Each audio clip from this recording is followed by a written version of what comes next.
Entonces estamos.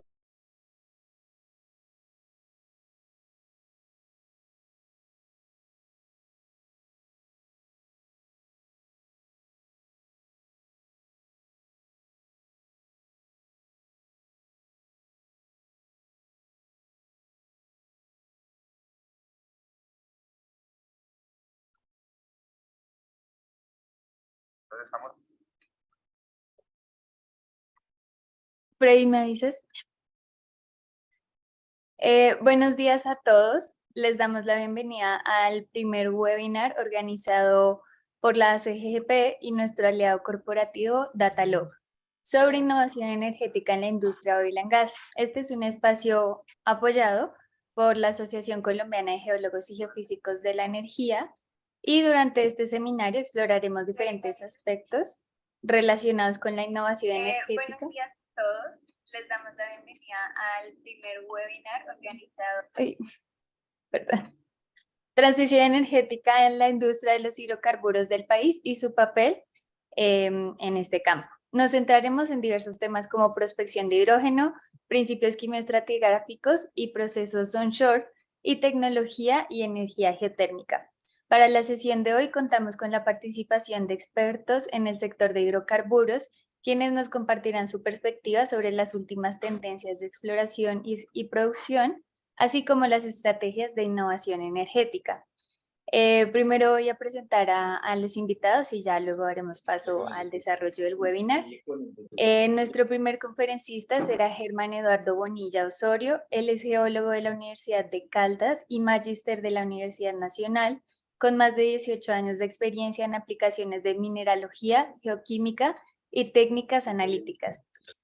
Nuestra siguiente invitada es la doctora Ligia Carolina Mayorga. Es geóloga con maestría de la Universidad de Oklahoma y cuenta con un PhD de Colorado School of Mines.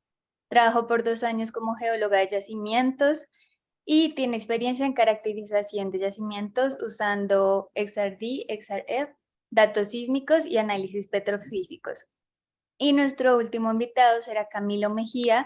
Él es CEO de Innovate y vicepresidente senior de Exit Geo Energy. Es ingeniero de petróleos con estudios de administración de empresas y ciencias de datos, y su experiencia se ha desarrollado en temas de inteligencia digital para resolver desafíos operativos complejos en el sector energético, acelerar la sostenibilidad y aumentar la producción de energías bajas en carbono.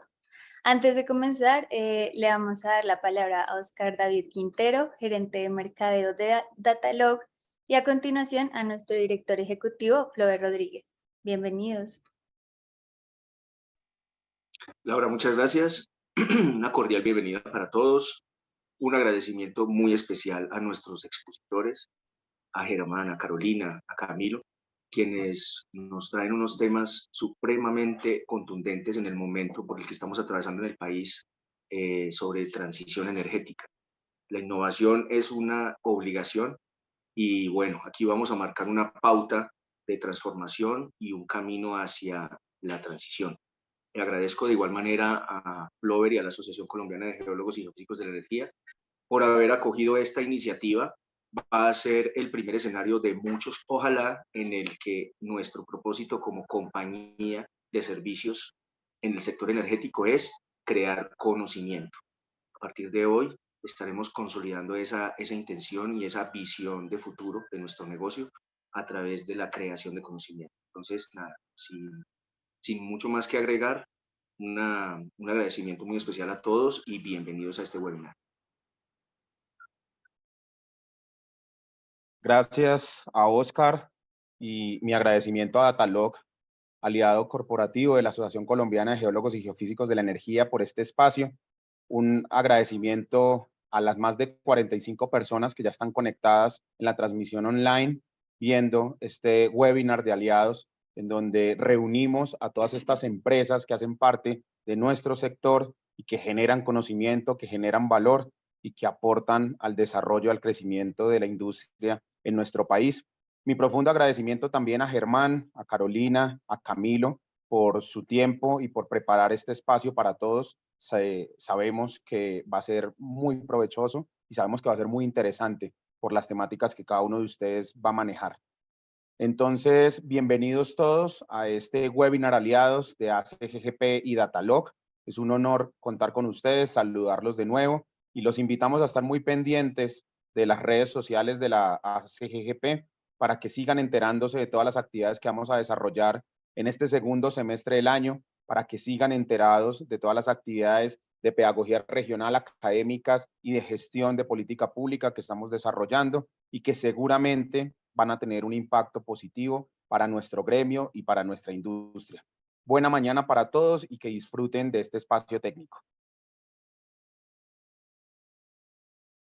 Muchas gracias. Entonces, ahora sí vamos a comenzar con la intervención de Germán Bonilla. Muchas gracias a los tres por acompañarnos en ese espacio y les recordamos a las personas que nos están viendo a través del canal que pueden dejar sus preguntas escritas en el chat y esperamos resolver la mayoría de ellas al final de las conferencias.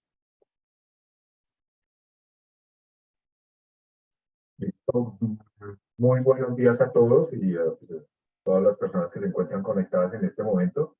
También agradecer los espacios que genera la asociación pues, para poder divulgar esto, agradecer a Datalog por la iniciativa y pues poder contar con estas oportunidades de divulgación, ¿no? Siempre es bien importante poder compartir y como bien lo mencionaba Oscar, todos estos llamados de atención a sacudir la cabeza y ver un poco más allá de lo que ya venimos, salirnos de ese espacio de confort para poder orientarnos en la prospectividad de nuevas alternativas energéticas, ¿cierto?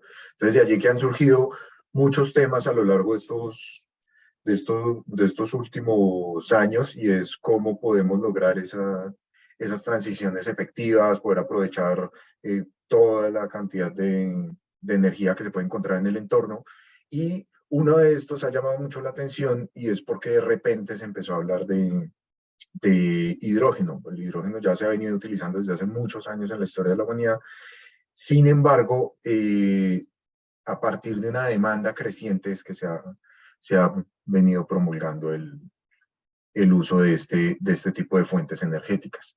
Entonces, para ello, quiero iniciar la charla con una pequeña historia de la evolución de los combustibles desde que estábamos hombres de las cavernas como humanidad. Uno de los primeros aprovechamientos que tuvimos pues ha sido los recursos maderables, que podría considerarse como nuestro primer recurso energético fósil, en donde vamos a tener pues lo que nos provee el entorno, ¿cierto? Entonces, en ese momento de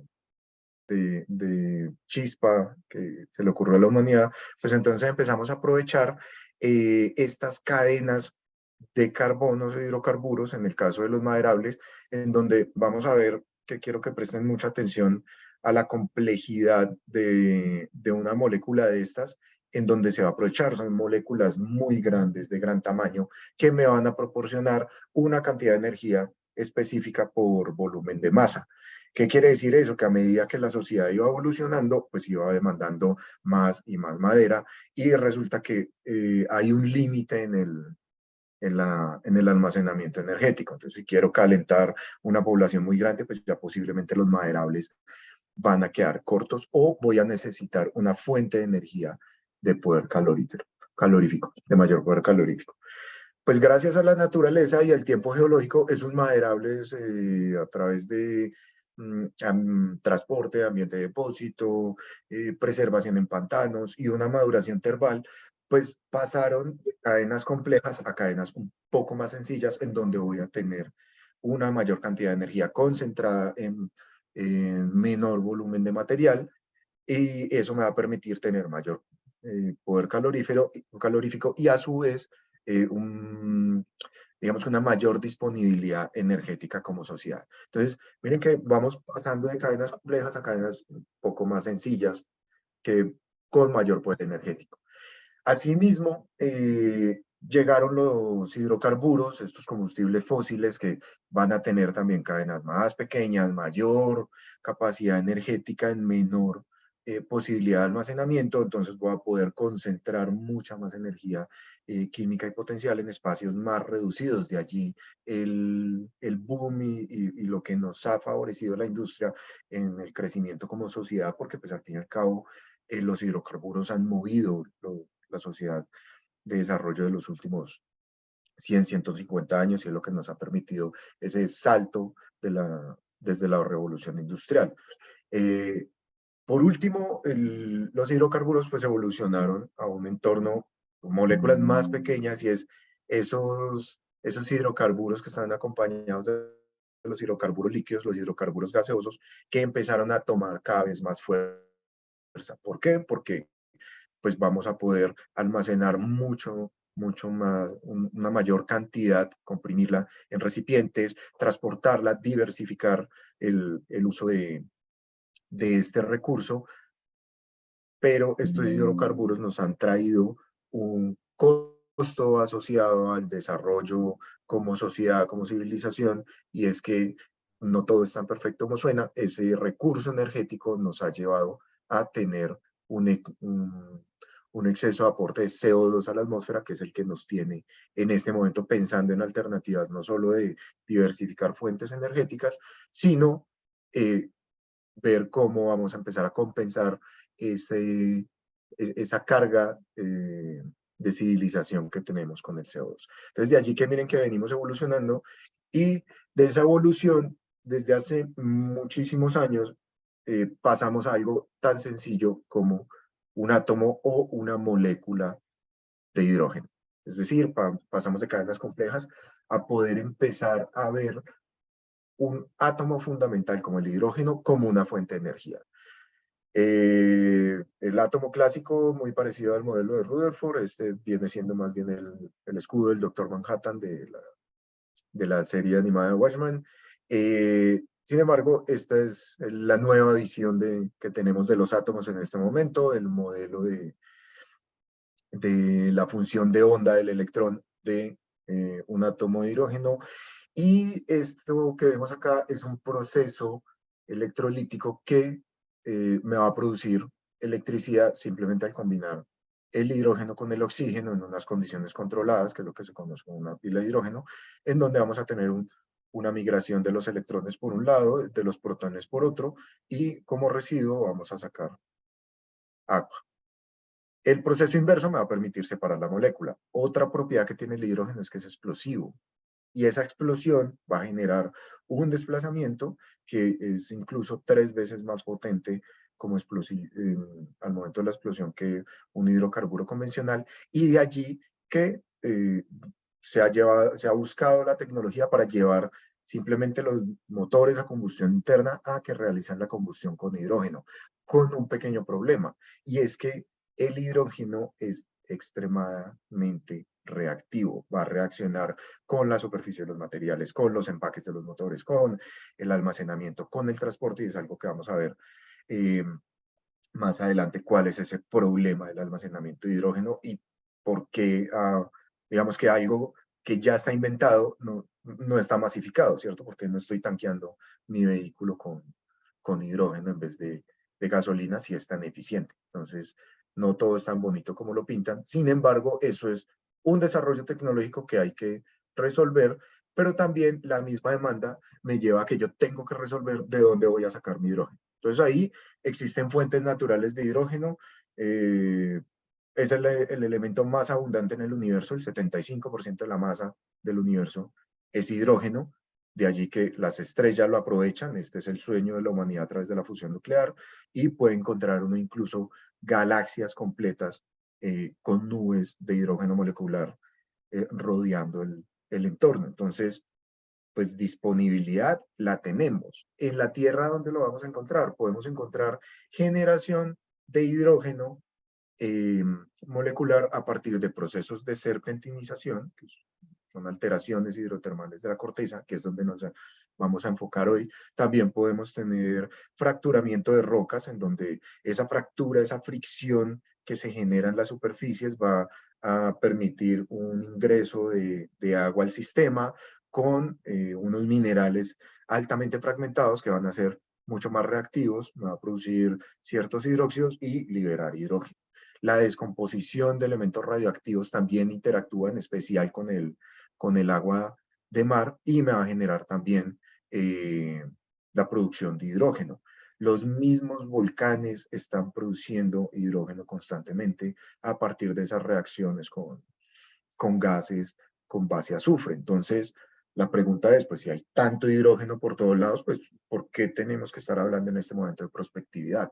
Y es lo mismo que les comentaba hace un momento. La alta reactividad del hidrógeno hace que este elemento difícilmente se mantenga solitario como una molécula. Siempre va a estar reaccionando con el entorno, va a buscar generar agua, va a buscar incrementar la acidez de un medio acuoso, va a buscar adherirse a algún mineral en donde tenga afinidad hidratándose junto con el oxígeno. Entonces siempre va a estar en ese juego de reacción. Entonces la búsqueda de la prospectividad está en cómo poder aprovecharlo de manera aislada o encontrarlo. De allí que la industria se ha diversificado en el aprovechamiento del hidrógeno y hay muchas fuentes de donde yo lo puedo extraer. Está el famoso hidrógeno gris, que es donde voy a aprovechar toda la infraestructura del recurso hidrocarburífero que tengo, pero en vez de utilizar el gas para consumo directo, voy a aprovechar ese gas para la extracción del hidrógeno a partir de ahí. Lo que se conoce como hidrógeno azul, pues ya es el mismo procedimiento asociado a los hidrocarburos, pero entonces ese CO2 que voy a producir durante la extracción de hidrógeno, voy a aprovechar mi yacimiento, mi infraestructura de hidrocarburos para volver a almacenar el CO2 producido, o sea que es un hidrógeno que se produce con captura de CO2 y almacenamiento in situ. El hidrógeno verde, que es como el más famoso de todos, que es el que yo voy a recurrir al proceso de electrólisis, separar mi molécula de hidrógeno a partir de energías renovables. Existe mucha controversia porque pues el tema de renovables no, porque al fin y al cabo una mina, esto tiene una huella de carbono, producir paneles solares y eso, entonces ahí también se genera una discusión de eso. El hidrógeno negro que ya es extraído de las minas de carbón, el famoso hidrógeno rosado, que es por electrólisis, pero utilizando energía nuclear, hidrógeno amarillo, electrólisis, pero únicamente con energías fotovoltaicas, el turquesa, que es por pirólisis en gas natural. Entonces, toda esa diversidad es como, bueno, tenemos mucho para aprovechar. De ahí que pues la Tierra en general me va a producir una cantidad de hidrógeno disponible al medio. Por efecto de la interacción de descomposición de elementos radioactivos con el agua oceánica, voy a romper esas moléculas de agua, ¿cierto? Y voy a liberar hidrógeno asociado a los medios marinos. En los fondos marinos voy a tener rocas de la corteza oceánica interactuando con el agua marina, en donde va a tener una constante alteración hidrotermal y una liberación de hidrógeno. Asimismo, va a haber actividad microbiana que puede consumirse ese hidrógeno. También existe actividad microbiana que me genera hidrógeno durante los procesos de descomposición de biomasa, ¿cierto? Existen trampas, principalmente salinas, porque a este tema del hidrógeno le encantan los pH básicos, ¿cierto? También puedo buscar este hidrógeno atrapado, extraerlo igual que se hace con los hidrocarburos, o también puedo buscar mecanismos en donde yo voy a estimular procesos de generación de hidrógeno y a su vez aprovechar para almacenar CO2. Entonces, las opciones son muchas. Siempre va a estar el reto de, bueno, como son nuevas tecnologías, pues tengo que empezar a ver cómo voy a acomodar mi entorno, el potencial país, todas las herramientas tecnológicas e infraestructura que tengo para ver cómo me puedo desarrollar. Entonces, miren que muy similar a los hidrocarburos, que es algo que nos ha traído acá, pues también tenemos una roca generadora, tenemos unas trampas, tenemos una migración a superficie que vendrían siendo como unos hydrogen ships o lo que se conoce ya oficialmente en el término como esos círculos de hadas, que son manifestaciones de hidrógeno en superficie. Entonces, todo este sistema del hidrógeno, pues lo puede utilizar de manera prospectiva. ¿Qué es lo que nos trae hoy acá? Pues vamos a concentrarnos en uno de todas estas opciones que son los complejos sofiolíticos, las rocas de fondo oceánico y cómo me van a producir hidrógeno, me produjeron hidrógeno, las voy a estudiar y voy a aprovechar esa información. Entonces, para ello, un poco de geología básica de la corteza oceánica, los famosos complejos sofiolíticos, que es lo que me desarrolla en las cortezas oceánicas a partir de la apertura de rift, de este vulcanismo de rocas ultramáficas, ¿cierto? Vamos a tener unos complejos desarrollos de rocas y sedimentos que pueden llegar a varios kilómetros de espesor, en donde, si recuerdan, las famosas rocas ferromagnesianas, pues vamos a tener un dominio de hierro y de magnesio en el sistema, ¿cierto? De allí que dentro de toda esta secuencia, en donde va a tener basaltos, va a tener periotitas, asburgitas, learsolitas, incluso las famosas pilos lavas o estas lavas almohadilladas, pues resulta que parte de esta corteza que tiene unas concentraciones de minerales muy particulares que me van a traer tanto hierro como magnesio al sistema. Estos son minerales del grupo de los olivinos, como la fayalita, que va a ser mi olivino de hierro, ¿cierto? O la forsterita, que vamos a hablar de mi olivino de magnesio, principalmente. Entonces voy a tener un dominio de estos dos en el sistema. ¿Qué es lo importante? Que esto es un modelo idealizado. La evolución de la corteza me puede generar unos complejos sofiolíticos probablemente más ricos en magnesio que en hierro en determinado momento, dependiendo de lo que el manto me esté aportando a la creación de corteza. Entonces, de allí es importante que yo necesito conocer estas secuencias y con qué tipo de complejo ofiolítico estoy trabajando. Entonces, de allí que si vamos a estos dos minerales que van a ser claves en la prospectividad de hidrógeno a partir de secuencias sofiolíticas, es que voy a tener unos minerales que son la fayalita, la forsterita, uno que va a ser mi mineral rico en hierro, el otro va a ser más magnésico, y que se van a parecer mucho. O sea, si ustedes observan la cristalografía de estos dos olivinos, es prácticamente idéntica. Entonces, encontrarlos idealizados como en estas fotos va a ser bien complicado. Probablemente vamos a tener muchas rocas de carácter afanítico con algo de alteración en superficie, meteorización, entonces voy a tener que empezar a estudiarlos desde lo fundamental. Entonces la cristalografía me va a ayudar, la difracción de rayos X me permite separar las dos fases minerales a partir de su estructura cristalina. Entonces, mineralogía, check, voy a ir avanzando ahí. Ahora, ¿por qué son importantes estos minerales? Porque resulta que en un modelo de alteración ideal, ¿cierto? En este modelo de alteración ideal, a mí lo que me va a interesar es el hierro, y ese hierro de la fayalita, cuando yo interactúo, sea con el agua marina, en un proceso natural, ¿cierto? O con agua de estimulación, porque también puedo generar estas reacciones de manera artificial. Entonces yo voy a poner a reaccionar ese hierro, voy a producir magnetita y voy a liberar esto, que es lo que tanto deseo. Voy a tener mis concentraciones de hidrógeno porque ese es el proceso.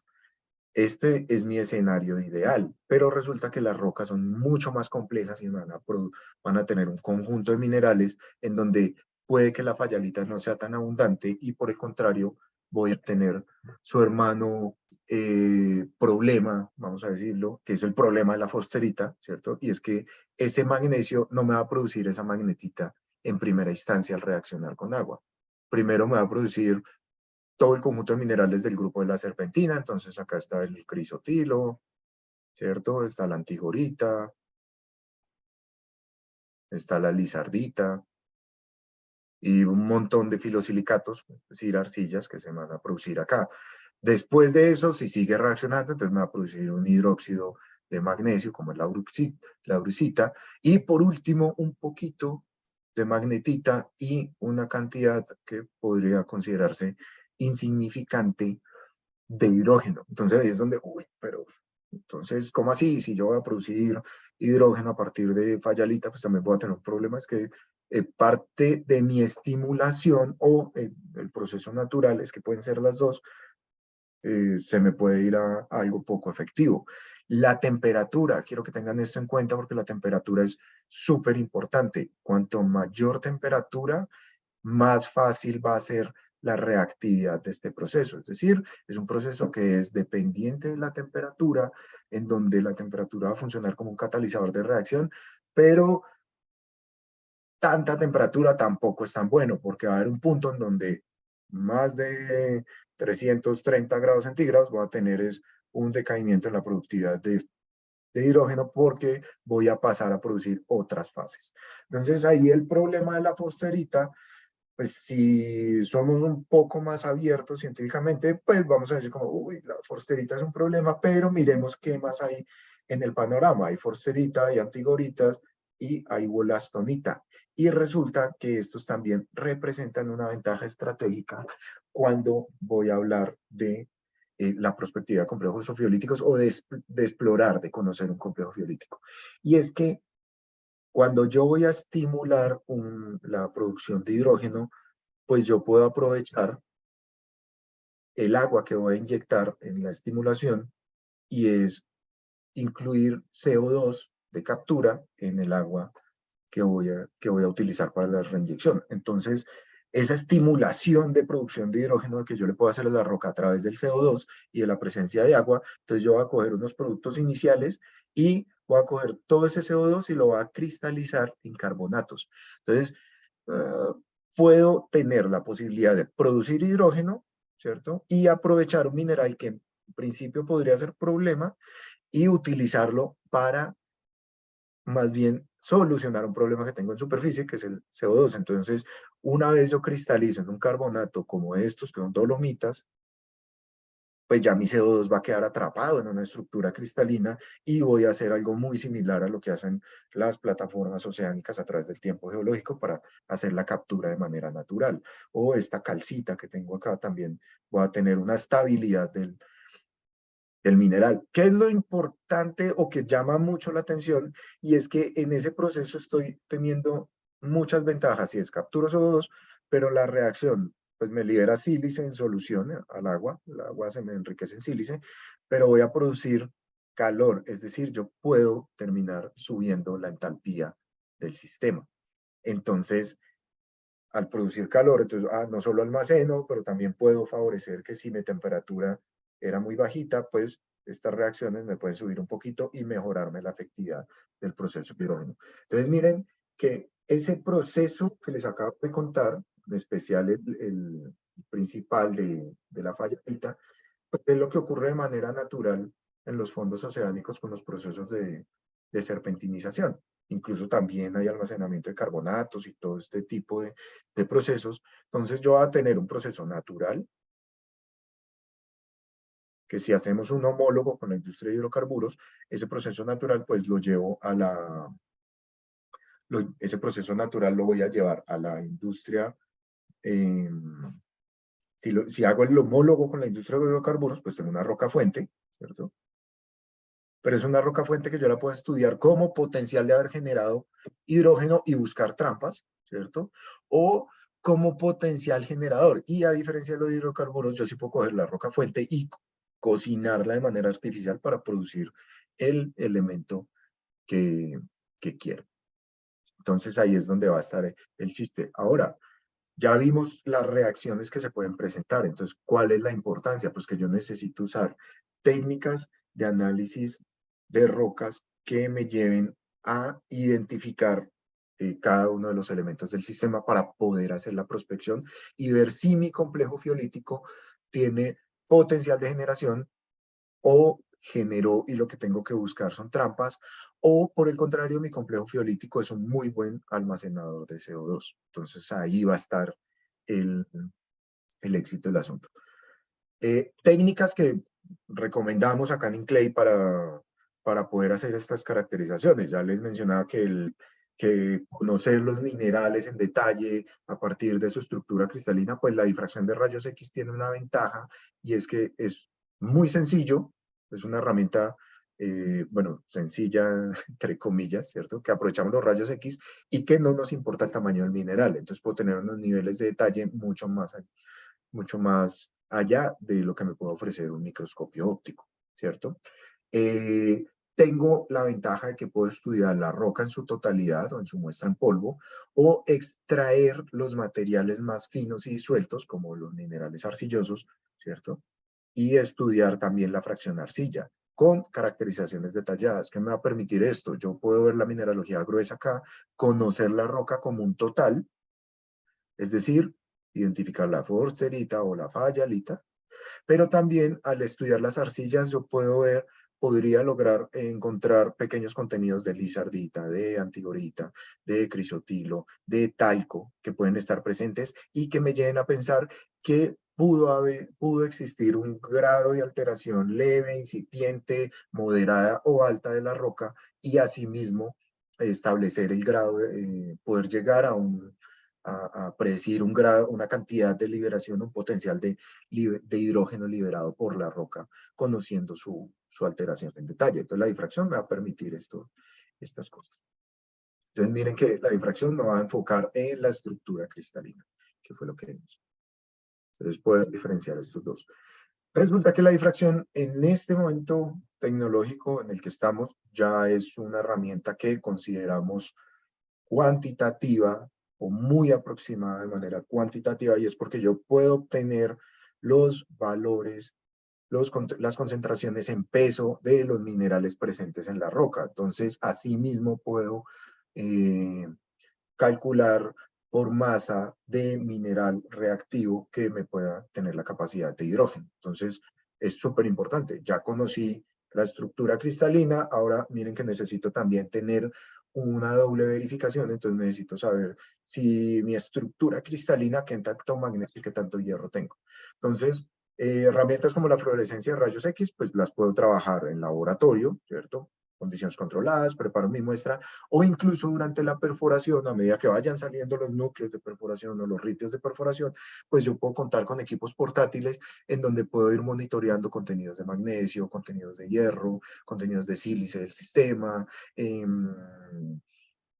y otros elementos que puedan ser de interés para mi prospectividad. Entonces, no solo eso, sino que voy a tener un registro continuo del comportamiento mineralógico para decir, acá tengo mis horizontes ferruginosos, en donde si voy y hago difracción, ese horizonte ferruginoso está lleno de fayalita y está fresca. Entonces, ya puedo identificar cuáles son mis unidades objetivos para hacer la estimulación.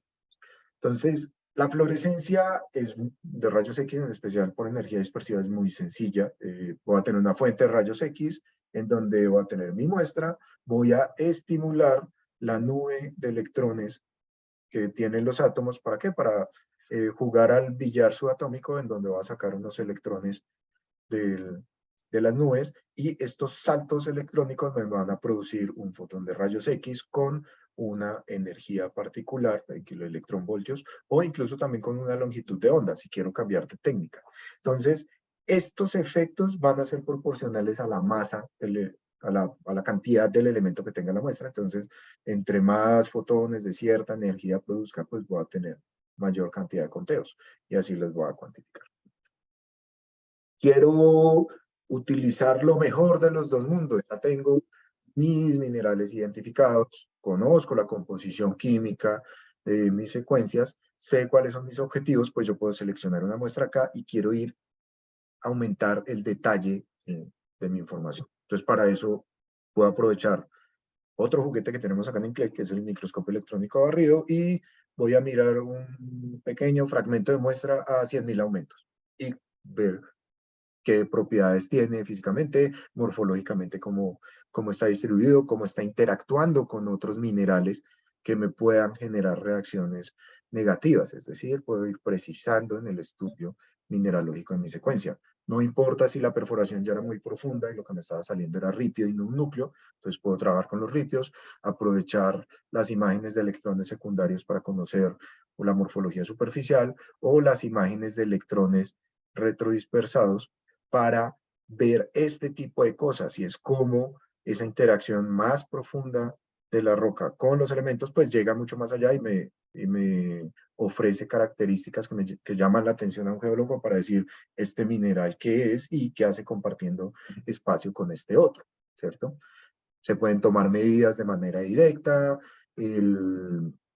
si quiero llegar a un nivel de detalle mucho mayor, pues ya me voy a escalas de 11.000, 20.000, 50.000 aumentos, y con este conjunto de propiedades que me ofrecen los detectores de difracción, pues yo voy a identificar, tengo una pirita, un recrecimiento de pirita en medio de un mar de arcillas a una escala microscópica. Entonces, no solo ayuda a la interpretación, sino que pues también se van a obtener unas imágenes supremamente bellas. Otro detector que ofrece el SEM es la catoluminiscencia y me va a permitir identificar esa zonación entre los minerales y poder ver, no sé, un núcleo de fayalita que puede estar rodeado de una forsterita, o que está en contacto con ceolitas, o que por acá hay una serpentina, y ver cómo interactúa la muestra. Entonces eso se le pueden hacer tratamientos de imágenes, estimular mucho más allá la información para poder hacerle interpretaciones. Si tengo dudas sobre un elemento, pues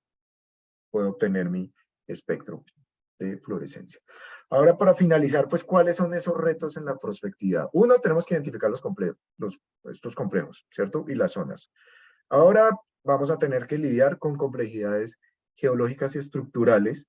Esto puede ser tema de otra charla súper interesante, y es cómo estudiar el subsuelo en este tipo de rocas. Entonces, la sísmica, la magnetometría, todas estas herramientas geofísicas que me lleven a colocar un pozo para poder obtener las muestras. Al igual que en los recursos hidrocarburíferos, tengo que lidiar con relaciones temporales y eventos de generación si lo que quiero es buscar hidrógeno en trampas. El gradiente geotérmico si lo que quiero es hacer una extracción por estimulación. ¿Por qué? Porque recuerden que la temperatura va a ser un catalizador de la reacción. Y si no tengo un gradiente que me aporte a la producción de hidrógeno, pues yo tendría que aportarlo inyectando un fluido caliente, y eso me va a consumir energía. Y como infraestructura, pues vamos a tener el tema del transporte del almacenamiento, en donde les mencionaba que el hidrógeno es complicadísimo porque es súper reactivo, reacciona con todo, y casi todos los accidentes que se han presentado por hidrógeno es por fallas, desgasificación, explosiones, es muy reactivo. Entonces el famoso Hindenburg que hizo eso. Y para concluir, pues recuerden que tenemos que hacer estudios de cartografía para poder conocer esto. Necesitamos conocer la mineralogía y la geoquímica para ver dónde van a estar mis objetivos, ¿cierto? Aprovechar la reactividad de los minerales, sea para almacenamiento de CO2 o para la prospectividad de hidrógeno. Y pues, por último, pues considerar que un complejo de estos bien estudiado va a ser un gana-gana. O sea, esto me va a servir o para almacenar CO2 o para producir hidrógeno, o incluso en el mejor caso, hacer las dos prospecciones en una. Me pasé 1 minuto 15 segundos. Muchas gracias por su atención. Espero que no haya sido mucha información. Muchas gracias, Germán. Esto súper interesante. Ahora le damos paso a la segunda conferencia de este webinar de aliados, a la geóloga Ligia Carolina Mayorga, quien nos hablará de principios quimioestratigráficos y aplicaciones de XRF, caso de estudio CES Onshore en México. Bienvenida, Carolina.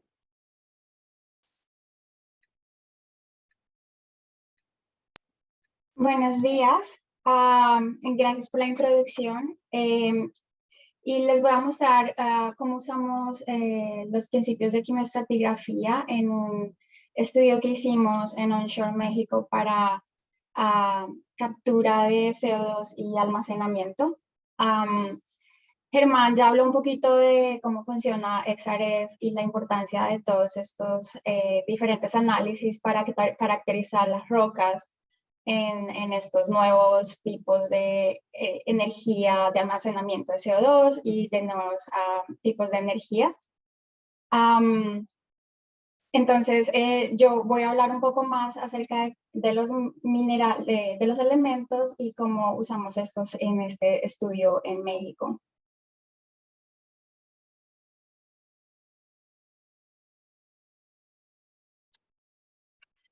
Entonces, voy a empezar hablando de qué son los principios de la geoquímica, qué elementos asociamos a qué tipos de ambientes o tipos de rocas, qué importancia tienen estos datos elementales en la caracterización de yacimientos, cuál es nuestro proceso de control de calidad y por qué es tan importante, cómo usamos esta tecnología y las aplicaciones que esta tecnología tiene particularmente en este estudio en México, pero esta se puede aplicar a todos los nuevos tipos de energía y nuevos estudios que se han hecho.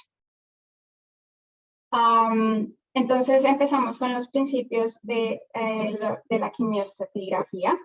Entonces partimos de la premisa que los elementos son tan importantes como los minerales, pues después de todo ellos son los que los componen. Nuestros datos elementales cuentan con dos elementos principales, como el silicón, titanio, aluminio, hierro, manganeso, y los damos en porcentaje en peso como óxidos. También tenemos 33 elementos traza, los cuales los damos en partes por millón, y en estos elementos hay elementos como el vanadio, el cromo, el níquel. Estos elementos son muy importantes para el uso de quimioestratigrafía porque en ellos se pueden ver más variaciones dentro de las rocas, más variaciones químicas que nos pueden dar más información en los cambios que hubo en estas rocas. La quimioestratigrafía estudia las variaciones químicas dentro de secuencias de rocas y determina las relaciones estratigráficas entre ellas.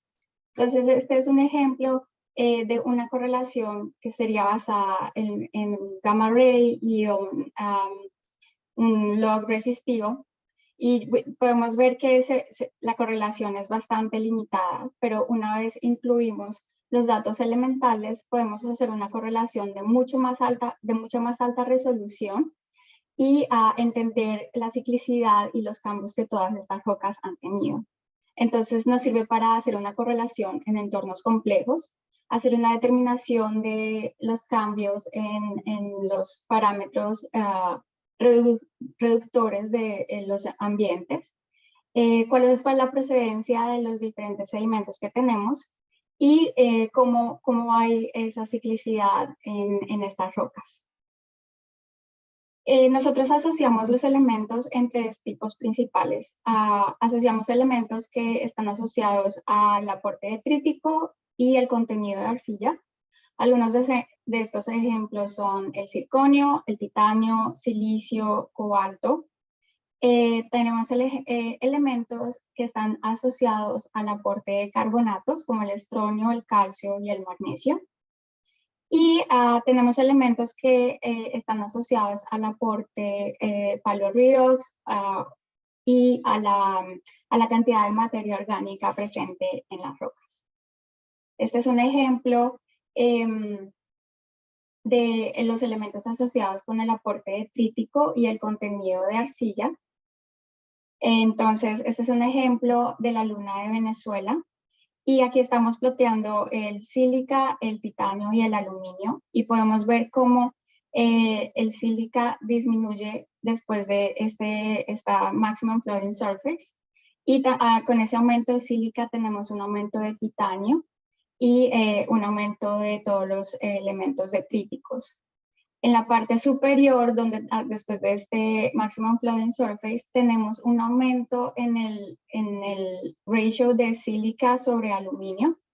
Nosotros usamos varios ratios para identificar cambios de arcillas o en este caso también para identificar tamaño de grano y presencia de sílica excesiva.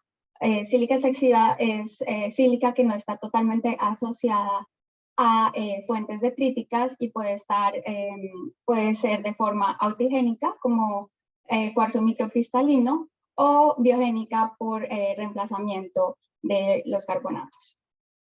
Este es un ejemplo de la formación Haynesville y de la Muskwa Formation.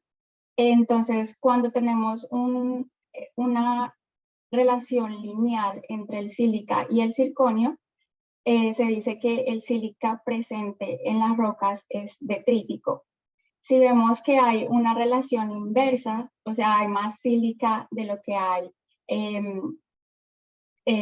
detríticos, hay entonces un exceso de sílica que puede estar relacionado con fuentes biogénicas o autigénicas.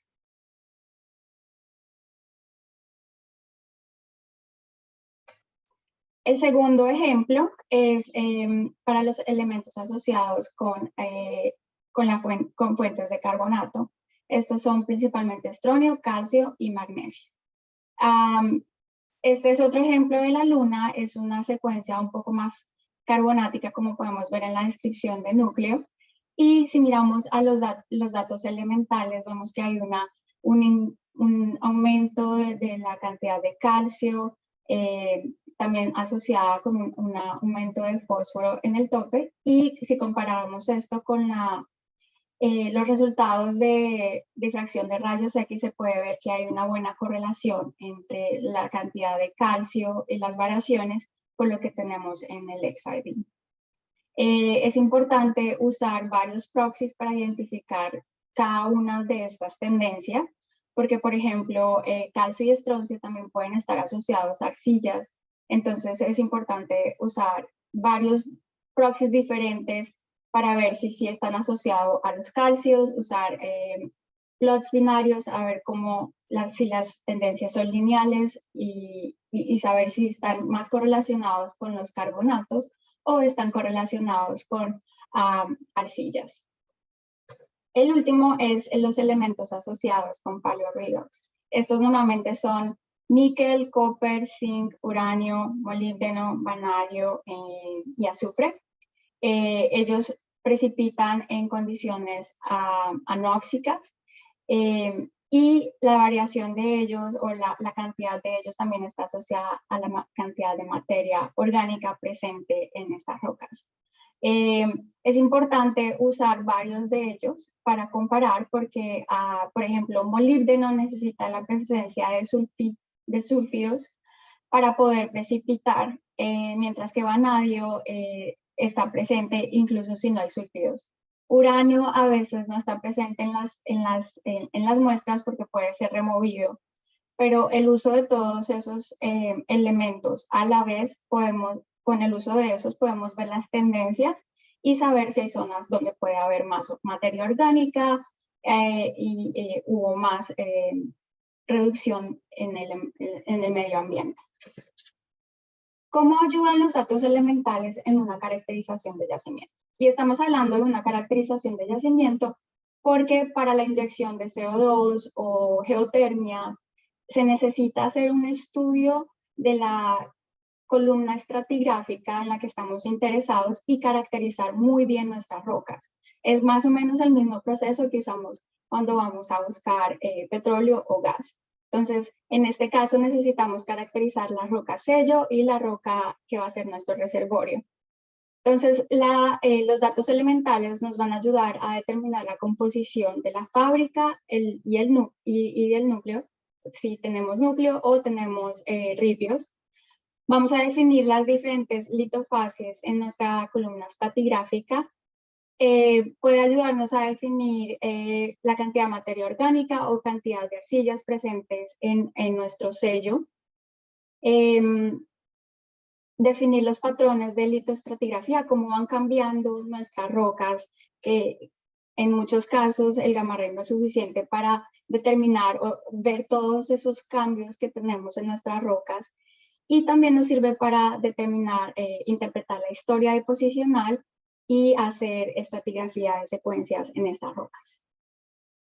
¿Cómo es el proceso de calidad, de control de calidad que nosotros tenemos como Diversified?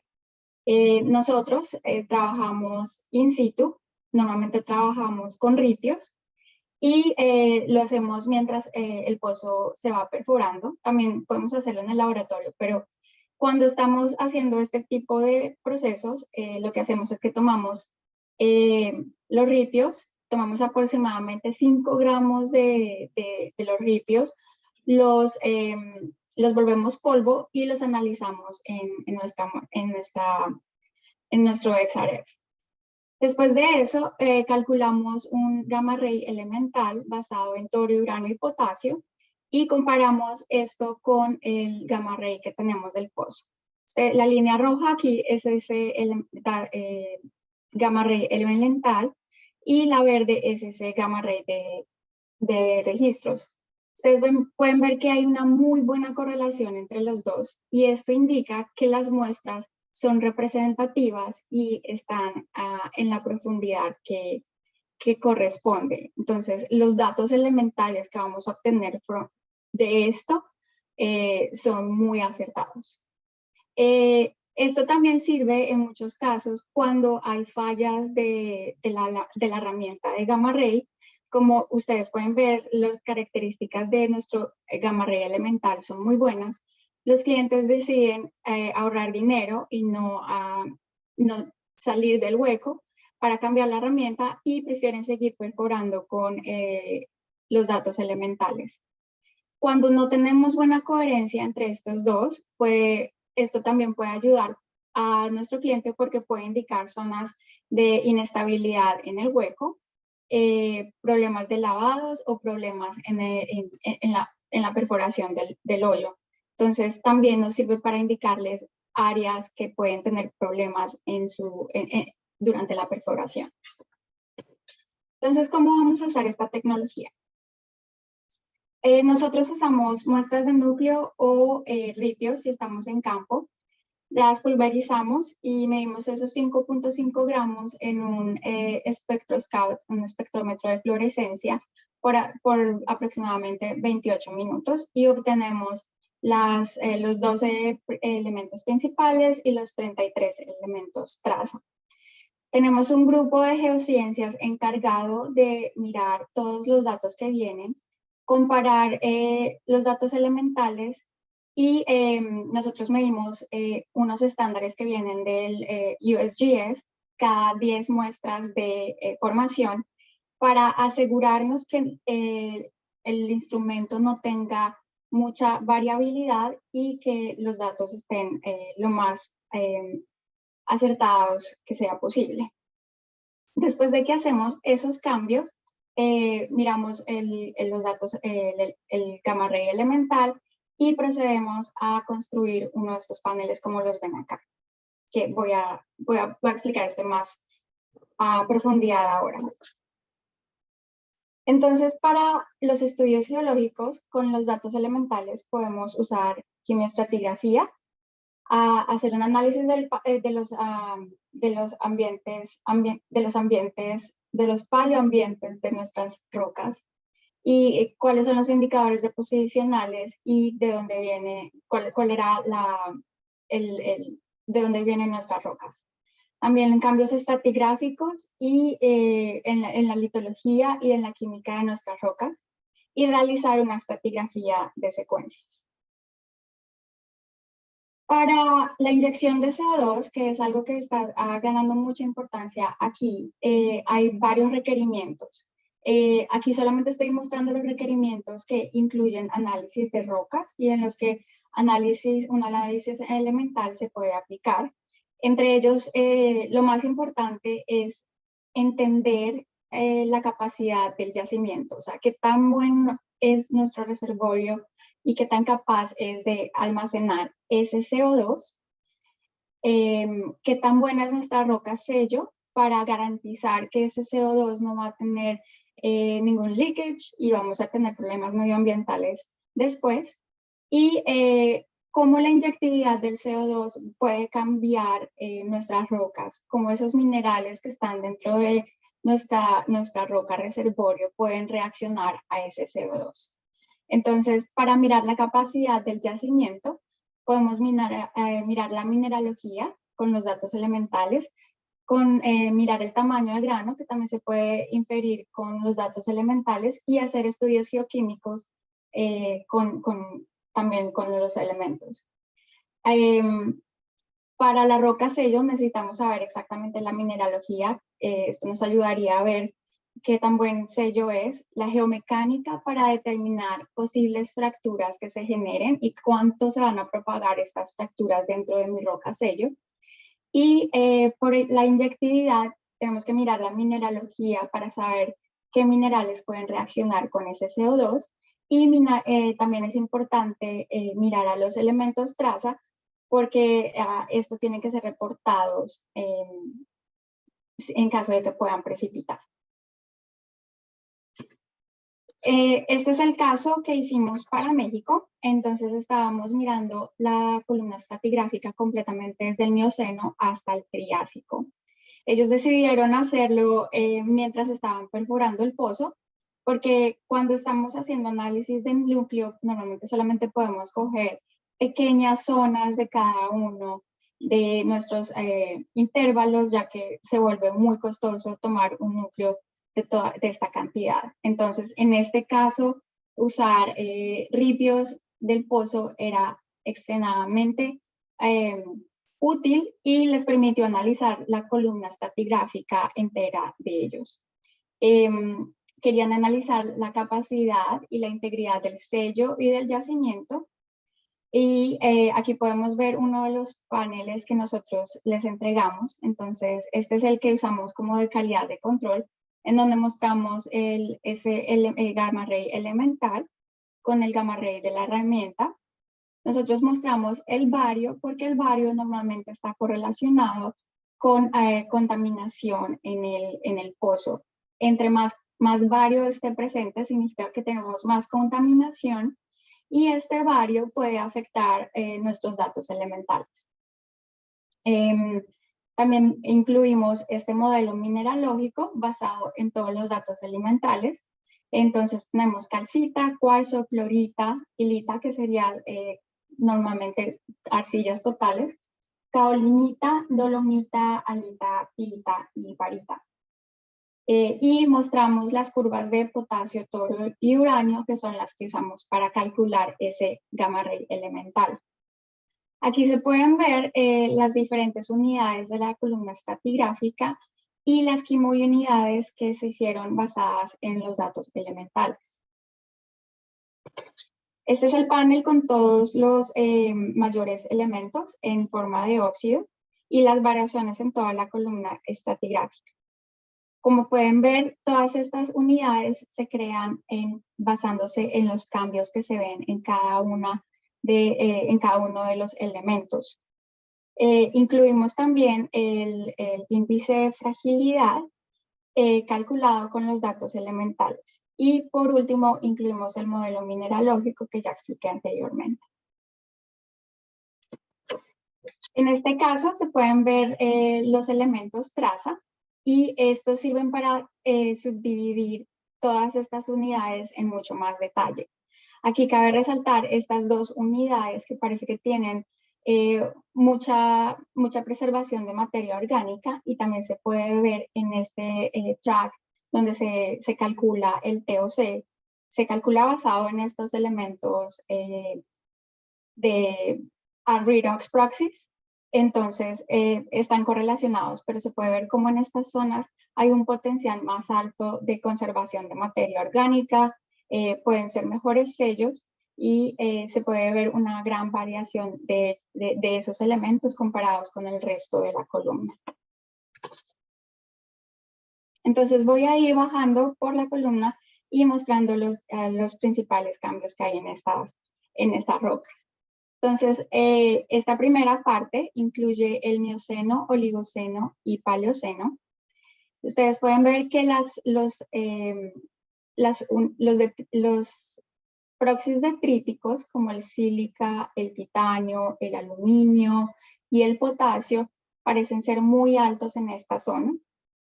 Y en la unidad 1 y 2 son muy similares, excepto por que la unidad 1 tiene más presencia de hierro y de potasio.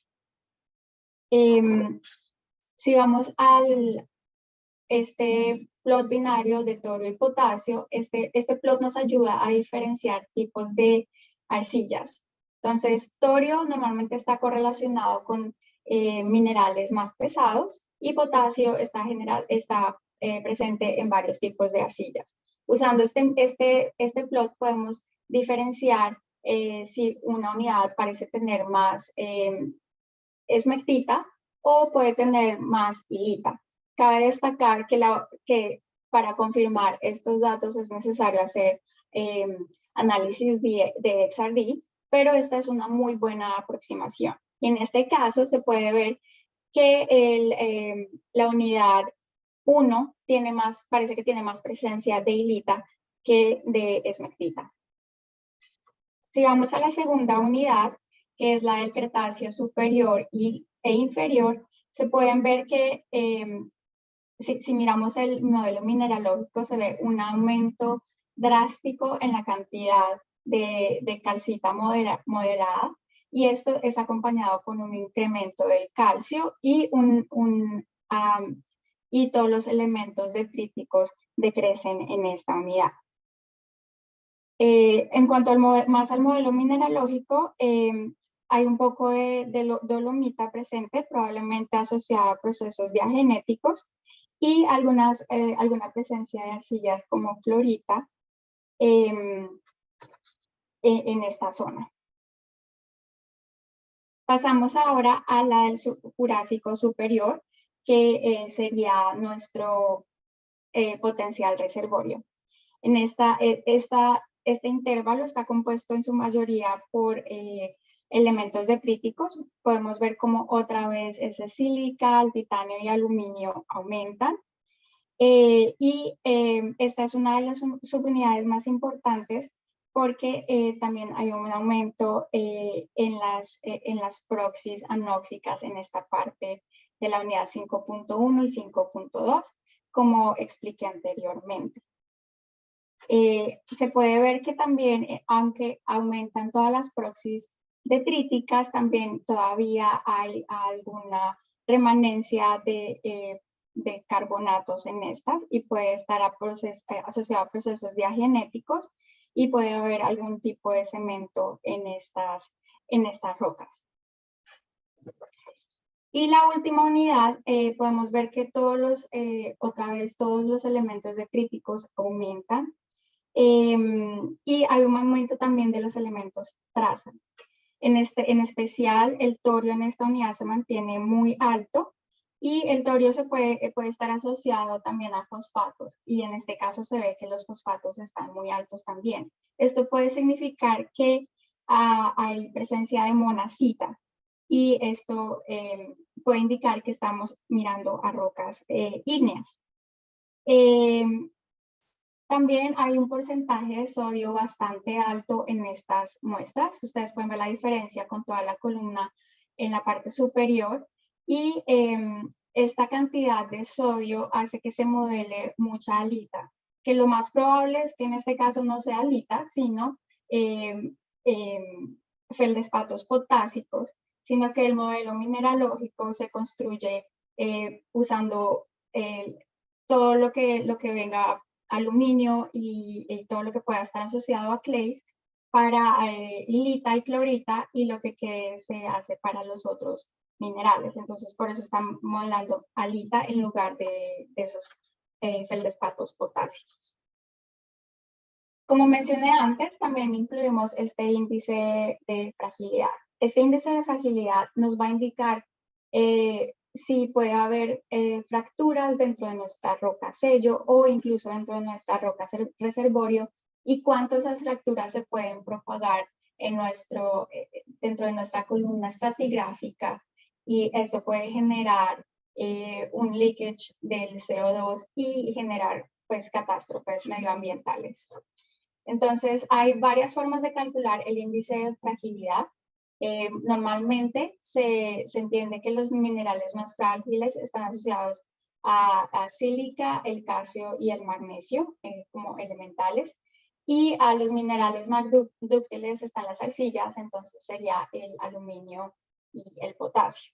Entonces aquí incluimos las dos y se puede ver los números los colores más claros indican zonas de más fragilidad y los más oscuros o rojos indican zonas de más ductilidad. Entonces esta zona que hay un incremento de carbonatos parece ser muy frágil y estas rocas del Jurásico parece que también tienen algo de fragilidad. Aquí entonces estoy mostrando un poco más ese acercamiento de estas zonas de fragilidad. Y nosotros también usamos estos diagramas ternarios para clasificar y ver la composición general de nuestras rocas. Entonces se puede ver que si estamos hablando de la parte de las areniscas, nuestras areniscas son unos shales que pueden ser arenosos o unos siltstones con tamaño pequeño de grano. Y si estamos mirando a las lodolitas, podemos ver que hay una variación en composición. Tenemos una composición más carbonática en la parte del Cretáceo y menos carbonática en la parte del Oligoceno, el Triásico y el Jurásico. Este es el mismo diagrama binario del torio sobre el potasio para tratar de identificar las diferentes arcillas presentes. Entonces, como dije antes, la unidad 1 parece tener más presencia de hilita, mientras que la unidad 2 puede tener algunas arcillas que se hinchan, que absorben agua. Esto también puede generar problemas durante la perforación, cuando estamos haciendo setup de casing. Puede haber que nos podemos atorar en el pozo. Entonces es importante tener en cuenta estas cosas cuando estamos perforando. Y las unidades del Jurásico y parte del Cretáceo inferior parecen tener algo de clorita presente. En este diagrama podemos ver la posible presencia de exceso de sílica y también las diferencias de tamaño de grano. Entonces, cuando la relación es lineal, significa que toda nuestra sílica presente es detrítica. Cuando empezamos a ver esta tendencia negativa, es que estas zonas pueden tener más exceso de sílica. Y también puede indicar que tenemos un tamaño de grano más grueso. Lo mismo en esta correlación. El circonio está normalmente asociado con los circonios y normalmente cuando lo correlacionamos con el aluminio, si vemos más circonio y menos aluminio, nos puede indicar un tamaño de grano más grueso. Ahora vamos a comparar nuestros datos elementales con los datos de difracción de rayos X. Entonces, normalmente tomar difracción de rayos X es bastante costoso, entonces se toman ciertos puntos y aquí los estamos comparando con el modelo mineralógico que construimos basado en los datos elementales. Y se puede ver que en general las tendencias son las mismas. Entonces, esto también nos da confianza en la calidad de los datos elementales. Y es otra ventaja que tiene medir los datos elementales en ripios, porque podemos tener un modelo mineralógico completo para toda la columna en lugar de tener pequeños indicios. Si ya queremos tener una composición más clara de nuestras rocas, podemos, basados en este modelo mineralógico y en todos los datos elementales, buscar ciertos puntos de interés y correr los datos, la difracción de rayos X en esos puntos. Y también nos sirve para calibrar nuestro modelo mineralógico. Otros tipos de integración que podemos hacer es, por ejemplo, la calculación de TOC basado en esos elementos anóxicos como el níquel, el vanadio y el molibdeno. Y en este caso lo que hicimos fue comparar el TOC que venía de análisis de laboratorio con el TOC calculado con el modelo, con los datos elementales. Y se puede ver que si comparamos todo lo que tenemos de XRF con los datos de laboratorio, las tendencias son muy, muy cercanas y nos da mucha más confianza en este tipo de datos elementales. Entonces, en general, se puede ver que los datos elementales tienen una muy buena coherencia con el gamma ray, lo cual nos da una indicación de que los ripios están en profundidad y son representativos del intervalo. Este gamma ray elemental se usa calculando el torio, se calcula usando el torio, uranio y potasio. Cuando hay una diferencia, miramos si hay problemas de lag o qué es lo que puede estar pasando. Y en algunos casos puede estar indicando inestabilidad en el pozo, que es importante tener en cuenta en cualquier tipo de perforación. Si estamos analizando para CO2, para búsqueda de hidrógeno, para geotermia, la estabilidad de nuestro pozo es muy, muy importante. Es importante recordar que las mediciones de los diferentes gamma rays se realizan en diferentes volúmenes de roca y de diferentes resoluciones espaciales. El bario es importante tenerlo en cuenta porque está asociado a contaminación, a aditivos del lodo y puede cambiar los datos elementales. Puede encontrarse en estado natural en rocas sedimentarias, pero normalmente está asociado a contaminación. Si esta contaminación es significativa, tenemos que tener en cuenta que puede afectar nuestros datos elementales y algunas de estas inferencias no son totalmente correctas. Los intervalos que mostraron más alto índice de fragilidad dentro de nuestro estudio de México se encuentran asociados a esas unidades del Cretácico y Jurásico superior. Entonces habría que mirar, tener cuidado que de pronto no haya fallas que se puedan propagar. También la comparación entre la difracción de rayos X y nuestro modelo mineralógico mostró que son muy cercanas y que nos da mucha confianza en los resultados que tenemos. Pero como observamos en una de mis slides, en muchos casos nuestro modelo mineralógico se desarrolló para rocas sedimentarias. Entonces, cuando hay mucho sodio correlacionado con feldespatos y rocas ígneas, en este caso interpretó que había halita en lugar de feldespatos. Entonces, tiene algunas limitaciones, pero por eso hay que tener en cuenta todos los elementos y saber los ambientes depositacionales de nuestras rocas y cómo esto puede cambiar todos los datos elementales para hacer una interpretación acertada del tipo de roca que estamos hablando y de los ambientes. Voy a mostrar nuestras referencias y esto es todo para mí.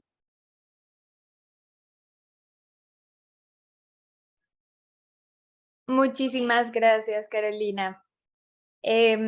Para finalizar nuestro webinar, vamos con el ingeniero de petróleos Camilo Mejía, quien nos hablará sobre nuevas tecnologías para la producción de energía geotérmica sin huella de carbono. Bienvenido, Camilo. Hola, gracias a todos. Gracias, Laura, por la introducción. ¿Me pueden escuchar?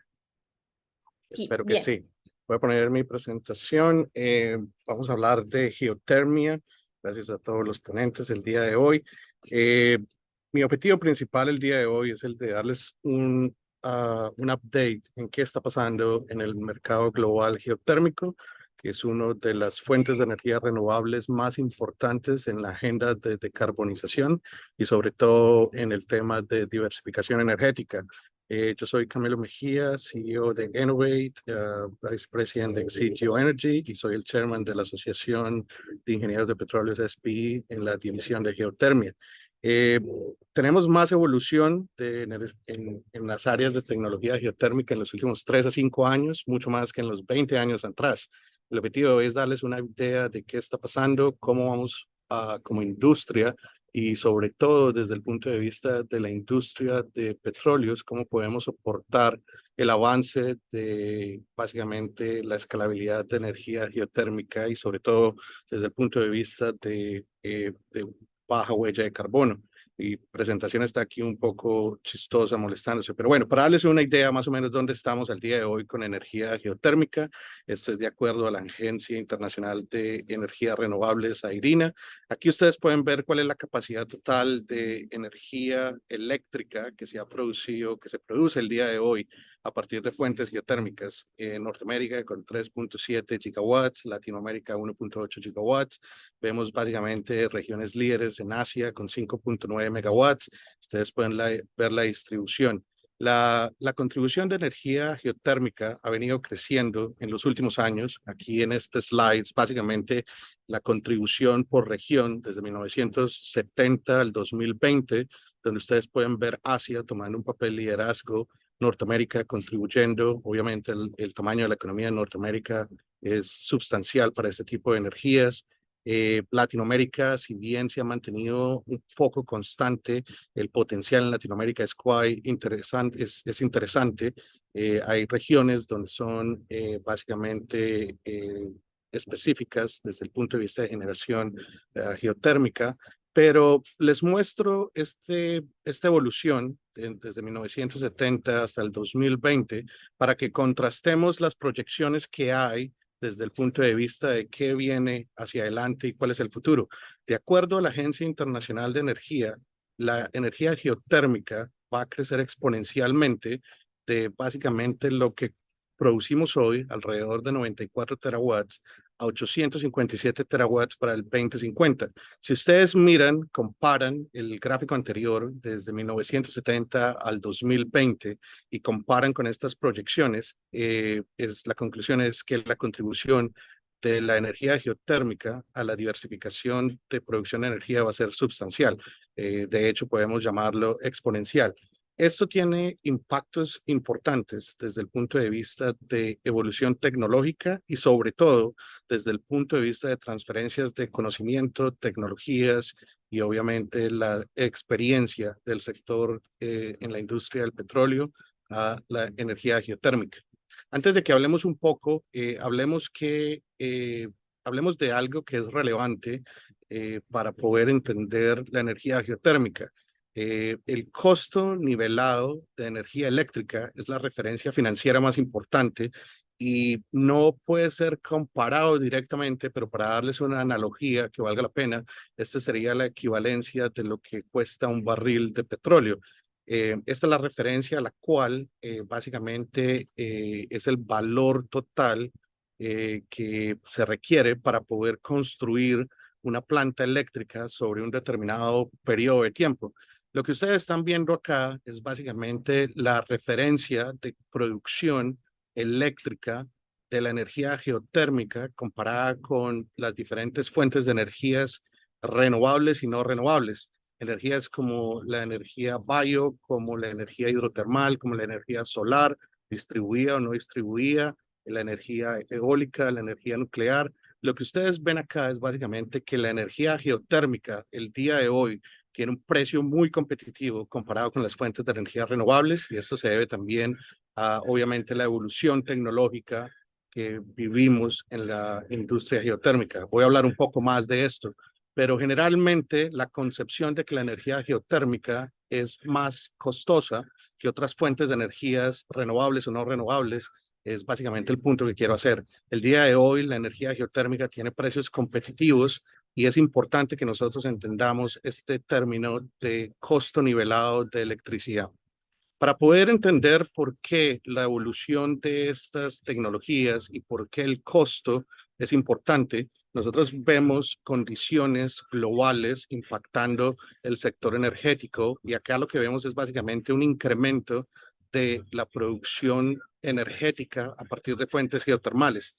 Esa producción energética a partir de fuentes geotermales pueden ser dos objetivos, puede tener dos objetivos: la energía, la producción eléctrica o también la generación de calor. La generación de calor tiene aplicaciones importantes y vemos en Europa un incremento sustancial desde el punto de vista de aplicaciones geotérmicas. Y esto va a seguir creciendo en diferentes economías del primer mundo, en diferentes economías que tienen un compromiso de diversificación energética y sobre todo de decarbonización. Aquí lo que quiero mostrarles es básicamente las proyecciones de contribución de energías renovables en un marco global de diversificación energética. Estoy comparando del 2015 al 2027, de acuerdo a la Agencia Internacional de Energía. Ustedes pueden ver el segmento verde, que es básicamente la contribución de energías renovables a la producción total de energías, la combinación de energías. Las energías renovables van a continuar creciendo, hay una evolución exponencial desde el punto de vista tecnológico, desde el punto de vista de incentivos. Voy a hablar un poco de qué factores impactan el desarrollo y la producción de energías renovables y enfocado en la energía geotérmica. Pero la conclusión acá es, tenemos básicamente una diversificación energética en movimiento que está básicamente dominada por la necesidad de suministrar energía y de carbonizar términos específicos en el tiempo. Para cerrar esta introducción, básicamente lo que les muestro acá son los costos de electricidad que se han ido incrementando a nivel global. Ustedes pueden ver acá los costos de energía, el porcentaje de costos de energía en diferentes locaciones, y pueden ver los puntos amarillos, que es básicamente el costo per cápita del consumo eléctrico. La conclusión en este slide es básicamente los costos de energía se han incrementado en los últimos años, van a seguir incrementando, y la energía geotérmica tiene un papel fundamental desde el punto de vista de una energía limpia, una energía que es sostenible, permanente, y donde básicamente las posibilidades de expansión son en este momento, al día de hoy, 2023, ilimitadas.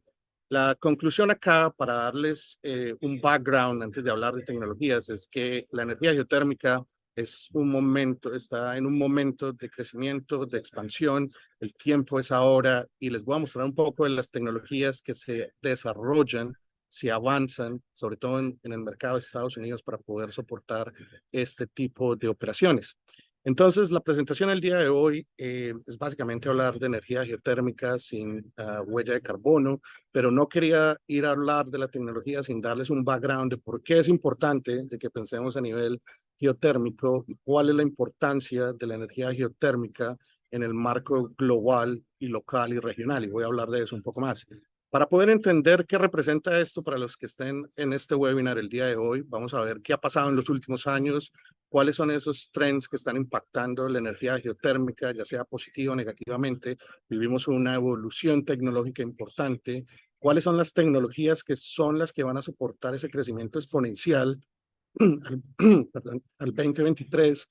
¿Y cuál es el impacto de estas tecnologías a nivel de carbonización? ¿Y cuáles son esos trends regionales y globales que van a acelerar esta producción energética? Antes de hablar de las tecnologías, es importante entender básicamente los ambientes de donde nosotros podemos producir energía geotérmica. Tradicionalmente y aceptado técnicamente, hay tres segmentos donde estas tecnologías se pueden aplicar. La primera son los ambientes de alta entalpía, que son básicamente zonas profundas o zonas de alta temperatura asociadas a movimientos tectónicos o volcánicos. Estoy hablando de ambientes básicamente por encima de los 300 grados centígrados. El segundo segmento es básicamente el segmento de bajo-media temperatura. Esto está generalmente asociado a ambientes sedimentarios, donde básicamente pues hay un mercado significativo. Y después está el mercado de baja temperatura, que son más para aplicaciones de extracción de calor, donde tenemos todo lo que son las bombas de calor. Es un mercado significativo en diferentes regiones. Pero para poder poner en contexto las aplicaciones de las tecnologías geotérmicas y sobre todo las tecnologías que están evolucionando en este momento, es importante que nosotros entendamos estos tres segmentos. Tenemos ambientes de alta temperatura o alta entalpía, ambientes de baja y media entalpía y ambientes de baja entalpía. Desde un punto de vista simplístico, muy simplístico, pero mirando la parte económica, Cuando nosotros hablamos de los ambientes de bajo y media entalpía para producir electricidad, el objetivo principal es incrementar los flujos, los caudales de producción. Cuando nosotros hablamos de los ambientes de alta entalpía, realmente el reto que tenemos es cómo podemos acceder a ese calor. Estos dos objetivos, que obviamente resumen muchas condiciones a nivel de subsuelo, a nivel de operaciones, a nivel de producción, básicamente tienen tres costos asociados, que son, o tres factores asociados, que son los objetivos de las nuevas tecnologías en el área geotérmica. El primer factor son los costos de ingeniería, el segundo es básicamente toda la ingeniería de investigación y desarrollo que en este momento está tomando lugar en el marco global de energías renovables y sobre todo geotérmico. Y último, pero quizás importante como los otros dos, es cómo cuantificar esos recursos. Esta aquí sería básicamente cuáles serían las reservas de producción una vez se alcancen estos objetivos de tasas de producción altas para poder generar un proyecto viable, sostenible, o cómo nosotros podemos acceder al calor en las zonas de alta entalpía. Entonces, basado en esos tres factores, de nuevo, los costos de ingeniería, el despliegue de innovación, investigación y desarrollo de las tecnologías y la cuantificación de reservas, vamos a pasar a hablar de estas tecnologías, de cómo básicamente impactan la oportunidad de tener una energía renovable, limpia, constante y de bajo huella de carbono. Para darles un ejemplo de la evolución desde el punto de vista de construcción de sistemas geotérmicos, esta gráfica muestra básicamente la ambición de la industria para ir a zonas mucho más profundas. Hay muchas compañías en este momento perforando mucho más profundo para poder tener acceso de calor. La corteza terrestre tiene la capacidad de producir hasta 50,000 veces más energía que todas las reservas de petróleo en el mundo. Y esto es básicamente el deseo de muchas compañías hoy en día, no solamente en los Estados Unidos, pero también en Europa, de poder perforar mucho más profundo. Acá lo que ven es básicamente cómo se comparan los diferentes componentes de evolución geotérmica con la industria tradicional de oil and gas y específicamente mostrándolo desde el punto de vista de profundidades. Acá lo que ven en la parte izquierda es básicamente los niveles de temperatura que se alcanzan a medida que se perfora más profundo.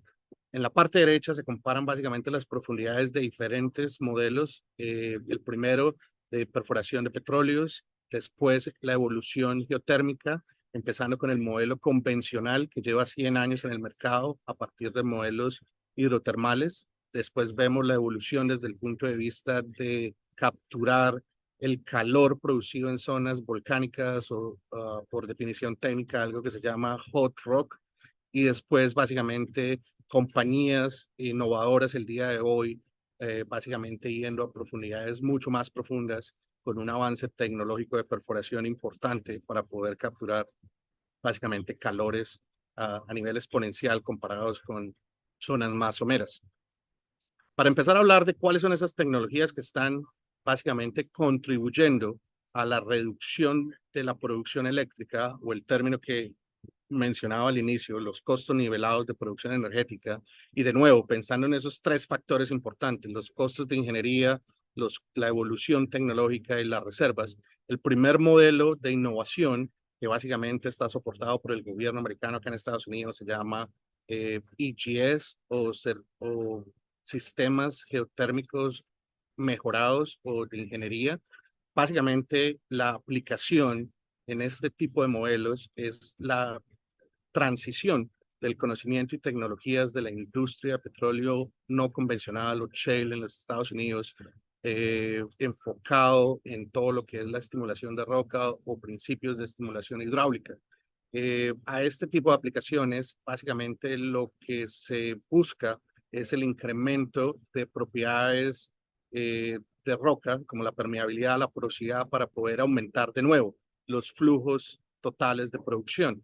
Lo que ven aquí en la gráfica de la izquierda es básicamente un modelo actual, EGS, donde el gobierno americano pues ha invertido sustancialmente y muestra resultados muy positivos con miras a reducir los costos totales de producción. Son dos pozos horizontales que están en una zona de baja permeabilidad, de baja porosidad, lo cual lleva obviamente al entendimiento de baja productividad a nivel de caudales de flujo, pero a través de la estimulación hidráulica y fluidos de básicamente de estimulación, como también puede ser el dióxido de carbono, básicamente se busca un incremento de la producción de fluidos en superficie para que se pueda generar básicamente las tasas de electricidad que se requieren para alcanzar un modelo económico sostenible. El primer modelo son los sistemas EGS, son modelos que están creciendo exponencialmente en los Estados Unidos y son básicamente modelos que juegan un papel importante en esta diversificación energética. Desde el punto de vista de optimización de las operaciones, el segundo modelo que crece exponencialmente son los modelos avanzados, los sistemas geotérmicos avanzados. Este es el modelo donde el día de hoy nos especializamos y básicamente representa un modelo de un circuito cerrado donde se utilizan fluidos como el material o el mecanismo de extracción de calor. En estos modelos, las propiedades de roca son menos relevantes que en el modelo anterior. Se buscan zonas de alta temperatura y se circulan fluidos. Hay compañías el día de hoy trabajando con agua para extraer ese calor. Hay compañías trabajando con dióxido de carbono para poder extraer ese calor. Y lo que se busca realmente acá es pasar de ese modelo de producción de fluidos del yacimiento a un modelo de extracción de calor para poder generar expansiones de los fluidos de trabajo como el agua o el CO2 y generar esa producción total de energía.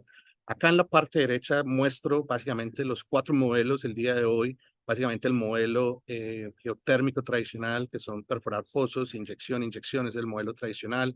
El modelo EGS que mostraba anteriormente, pozos horizontales donde se implementa tecnologías de fracturamiento hidráulico o estimulación de roca para aumentar las propiedades de roca y por ende aumentar las propiedades de producción eléctrica.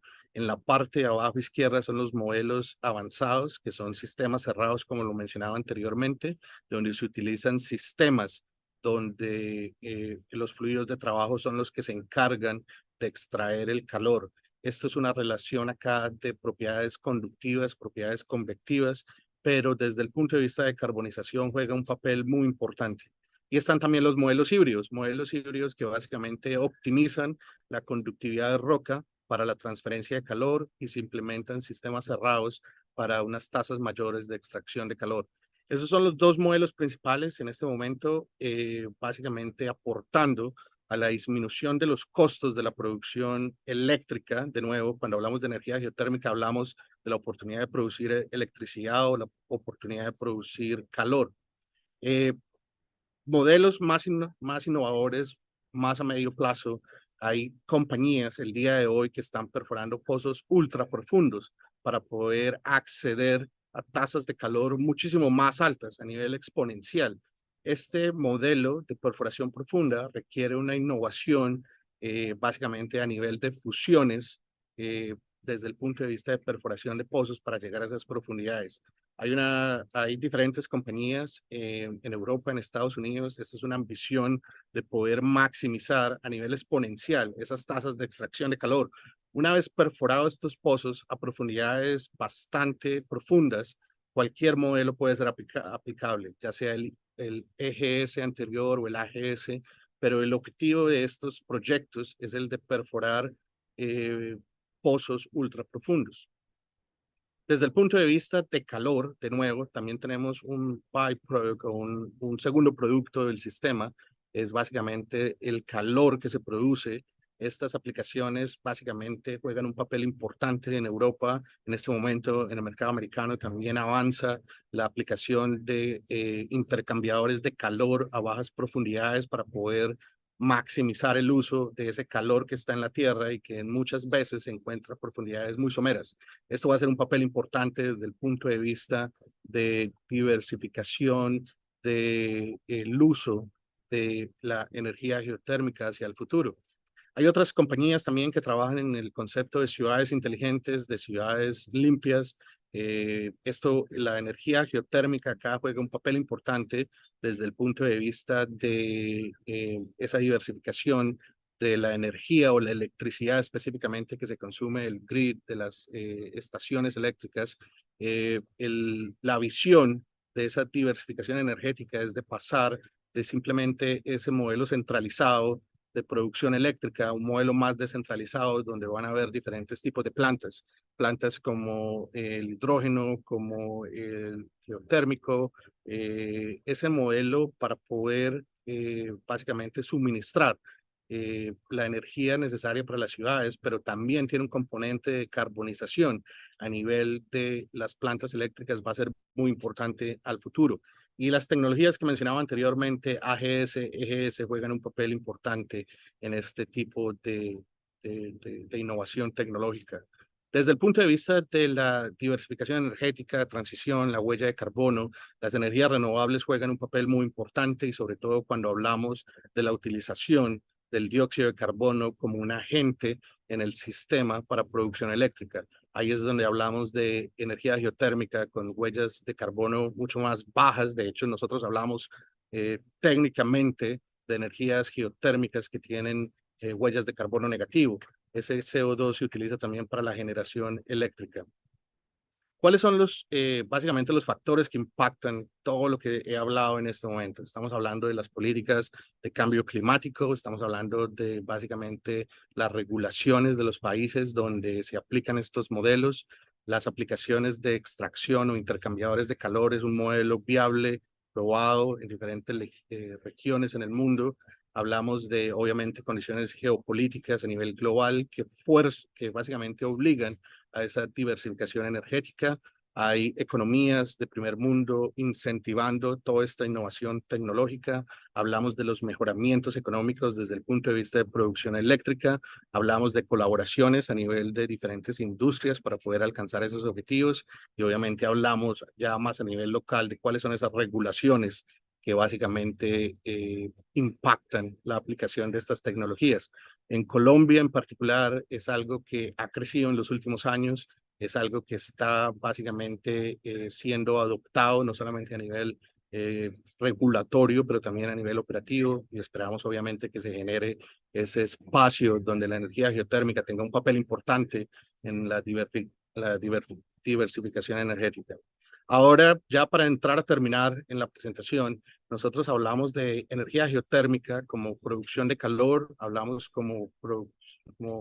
hablamos de producción de electricidad, pero a futuro nosotros hablamos de toda una nueva economía verde a partir de estas fuentes de calor térmico.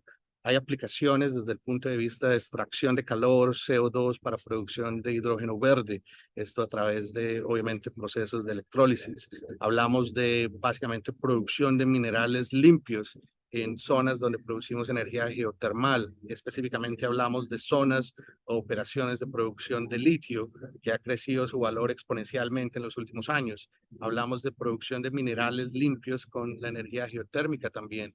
Hablamos de básicamente la captura de CO2 para usarlo como agente en el sistema de producción eléctrico. Hablamos de básicamente la conversión de pozos de petróleo y de minas en productores geotérmicos. Estos modelos que les estoy mostrando acá crecen en paralelo con las tecnologías de nueva generación que les mencionaba anteriormente. Entonces, en el corto plazo es esta evolución tecnológica, en el mediano plazo es básicamente la sostenibilidad financiera de la producción eléctrica y en el largo plazo nosotros hablamos de una economía verde que está alrededor de estas fuentes geotérmicas. Desde el punto de vista de Innovate, desde el punto de vista de cómo nosotros podemos aplicar estos conocimientos, esas tecnologías, los invito, nosotros tenemos varias publicaciones técnicas en la SPI, esta para resaltar que fue uno de los highlights en el 2022, uno de nuestros primeros proyectos, básicamente convirtiendo pozos de petróleo a productores geotérmicos, el cual es más exitoso. Ustedes pueden ver, este es el título de la publicación, está en básicamente la revista de tecnologías de petróleos y los dejo con esa inquietud, los dejo con la inquietud de que hay una oportunidad importante de transferencia de conocimiento, hay una oportunidad de sostenibilidad energética a partir de fuentes limpias y sobre todo geotérmicas, la cual es la única fuente limpia hoy que es permanente. Obviamente hay desarrollos en otras fuentes limpias de energía. El costo es competitivo al día de hoy, basado en la evolución de las tecnologías. Y tercero, vamos caminando hacia una economía 100% verde, donde las oportunidades de crecimiento y de sostenibilidad que están enfocadas en decarbonización y obviamente en diversificación energética son importantes. Muchas gracias.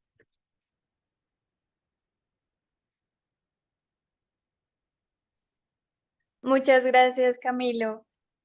Ahorita, a partir de este momento, como ya completamos las 3 presentaciones, vamos a abrir un espacio de preguntas para que las personas que nos están viendo a través de YouTube las escriban en el chat y las podamos remitir a nuestros presentadores de hoy.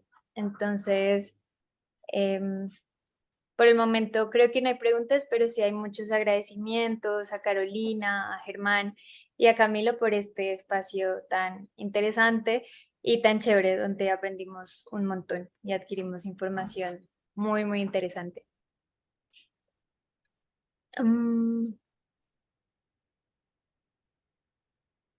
Hay una, pues como una pregunta, más bien como una aclaración acerca de la presentación de Germán, donde Leonardo Moreno nos preguntaba si es, o sea, como que aclaremos si se estaba hablando de hidrógeno blanco o pues biológico. Sí, efectivamente todo este portafolio de colores, el gran croma del hidrógeno, este hidrógeno asociado a complejos sofiolíticos o a generación natural, que se conoce como hidrógeno blanco. Entonces, Leonardo, pues la aclaración de Leonardo vale la pertinencia de intervención.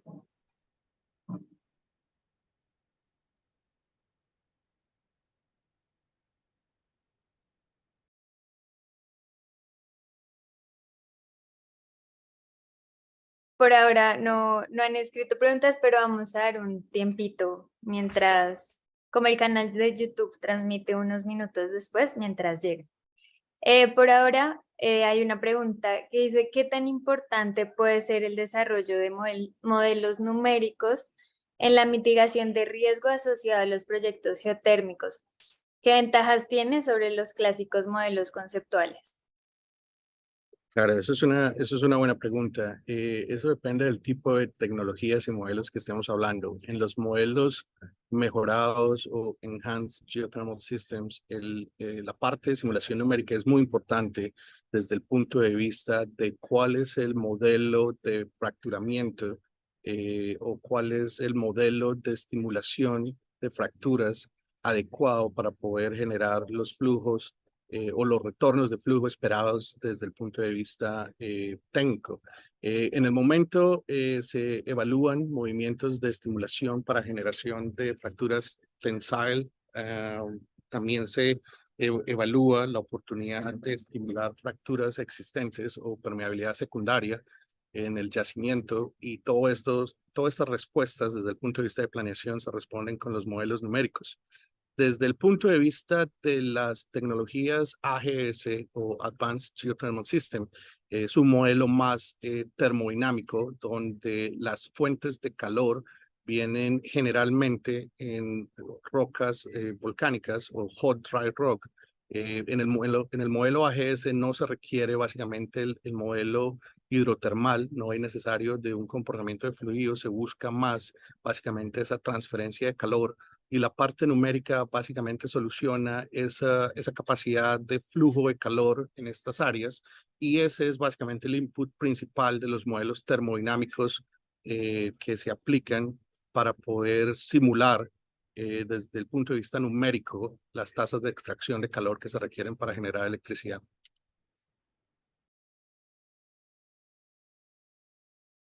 Gracias, Camilo.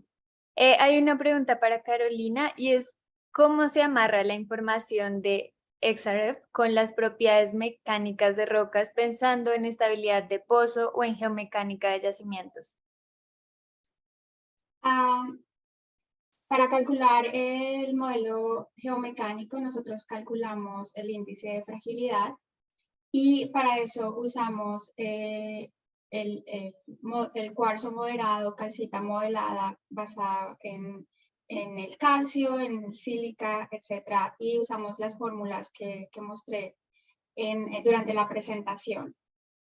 Para hablar de la estabilidad de pozo, cuando tenemos muestras que si estamos mirando a ese gamma ray elemental y hay alguna discrepancia con el gamma ray de la herramienta, es cuando empezamos a mirar qué puede estar pasando.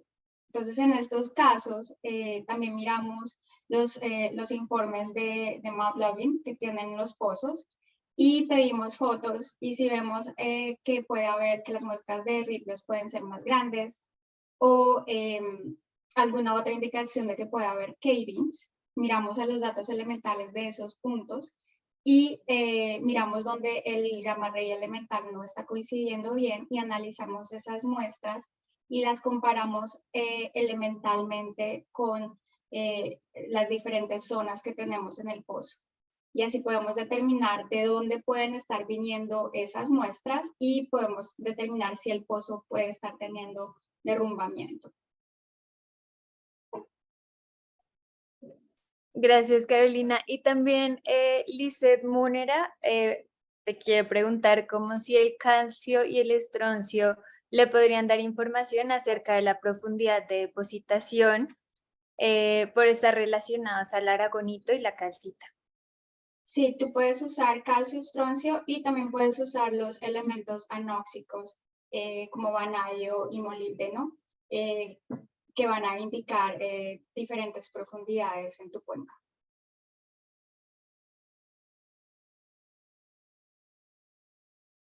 Muchas gracias. Harold Castaño pregunta a Camilo si para hablar de rentabilidad y competitividad en precios con proyectos geotérmicos, ¿cuál sería los costos nivelados de energía para este tipo de proyectos? Claro, esa es una buena pregunta. Estaba yo mostrando una referencia en mi presentación que es del Departamento de Energía de Estados Unidos y el Instituto Nacional o Laboratorios Nacionales de Energía, donde ese benchmarking está asociado a condiciones de operación similares, ¿no? Para poder evaluar esos costos de, básicamente, totales de los costos nivelados de electricidad, se requiere obviamente el estudio de ingeniería donde se va a desarrollar la planta geotérmica. Esos costos dependen básicamente de cuál es el potencial de extracción de calor en un modelo o de generación de flujos o producción de fluidos en el segundo, y cuál es el costo para poder acceder a esos dos factores. Desde el punto de vista de competitividad, si nosotros tenemos las condiciones de calor y las condiciones hidrotermales, deben estar en ese rango que mostraba yo anteriormente, entre los básicamente 7 o 9 centavos de dólar por kilowatt hora. Y si tenemos las condiciones de calor, como lo mencionaba en el segundo modelo, quizás pueden llegar a ser menores. Pero depende de los estudios de ingeniería, depende de dónde se desarrolla la planta y depende de cuáles son los modelos que se implementen. Gracias, Camilo. Y también nos preguntas si tienes ejemplos de la economía, es decir, el retorno de inversión de los proyectos geotérmicos como casos particulares. Claro que sí, mira, yo los invito a que le hagan seguimiento a las compañías que lideran toda esta innovación. En la parte de EGS, una de las compañías líderes puede ser Fervo Energy en Estados Unidos. También está todo un desarrollo del Departamento de Energía con un proyecto que se llama Utah Forge. Esa información está en LinkedIn, esa información está básicamente en el dominio público. En la parte de AGS tenemos varias empresas, tenemos una compañía canadiense, Ivor, obviamente en la compañía en la que trabajo, Exit Geoenergy. Todos esta información es pública, ¿no? Desde el punto de vista de retorno de inversión, dependiendo de cuál es está relacionada con la pregunta anterior, cuál es básicamente el modelo que se aplica, dónde se desarrolla la planta. Pero, por ejemplo, para darles un ejemplo, con el modelo de AGS, que son los sistemas cerrados, los costos operativos se reducen al no tener producción de fluidos en el yacimiento, lo cual genera que no hayan bombas mecánicas, lo cual baja el costo, limita las posibilidades de corrosión en el sistema, lo cual bajan los costos. Uno de los retos principales a nivel geológico de los modelos tradicionales geotérmicos es la precipitación de minerales como la sílica, que impactan obviamente todas las operaciones de workover, lo cual en el modelo del sistema cerrado se eliminan, y todo esto impacta los retornos de inversión, ¿no? Entonces depende de nuevo dónde se genera el proyecto, cuál es el modelo a implementarse y cuál es ese modelo financiero que determina esos retornos de inversión o paybacks. Gracias, Camilo. A los tres, pues nos hacen una pregunta como dirigida a los tres, y es ¿cuáles son las habilidades técnicas que los geocientíficos colombianos o que ustedes consideran necesarias debemos mejorar o incrementar para el trabajo en cada una de estas áreas y aplicaciones que vimos hoy?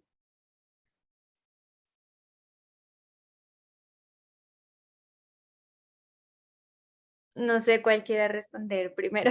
Pues hagámoslo en el orden en el que venimos entonces.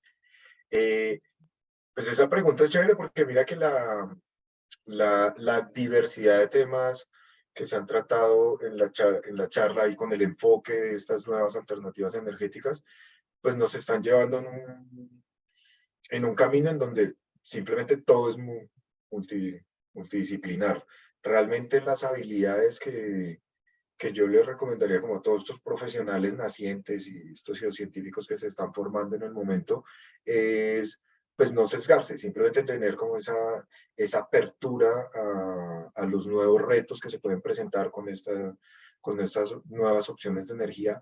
¿Por qué? Porque en el caso de almacenamiento de CO2, como lo presentaba Carolina, pues vamos a tener que estudiar la roca, pues vamos a necesitar gente que sepa de mineralogía, de geoquímica, vamos a necesitar ingenieros que sepan de fluidos para poder almacenar estos fluidos en la roca, de la reactividad, la operación, la factibilidad. Entonces vamos a necesitar enfoques económicos, enfoques de riesgo de transporte, o sea, necesitar de todo, ¿cierto? En el caso de la geotermia, lo mismo. Mira que Camilo lo expone súper bien, la parte de factibilidad, los que sepan de estas fortalezas básicas, vamos a necesitar petrólogos, vamos a necesitar geoquímicos, vamos a necesitar expertos en termodinámica, sea para hidrógeno, sea para geotermia, sea para almacenar el CO2.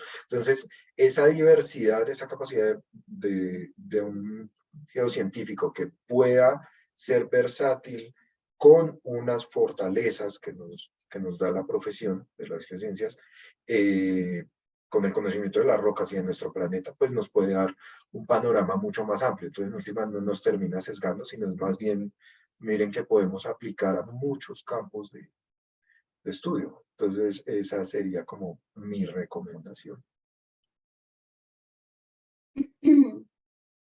Yo estoy de acuerdo con Germán en que mantener una mente abierta y mirar todas las diferentes disciplinas que se pueden aplicar en todas estas nuevas energías. También lo importante que es la aplicación de todas las nuevas tecnologías para entender nuestras rocas muy bien, porque entender nuestro yacimiento, entender nuestras rocas sello, cómo funciona todo nuestro play en este sentido es súper importante para garantizar que lo que estamos tratando de generar una energía más verde o de disminuir la contaminación de CO2 que tenemos ahora sea llevadera y pueda durar y no en un tiempo tengamos más catástrofes medioambientales porque no nos tomamos el tiempo de analizar todas nuestras rocas con todas las diferentes disciplinas que tenemos y las nuevas tecnologías.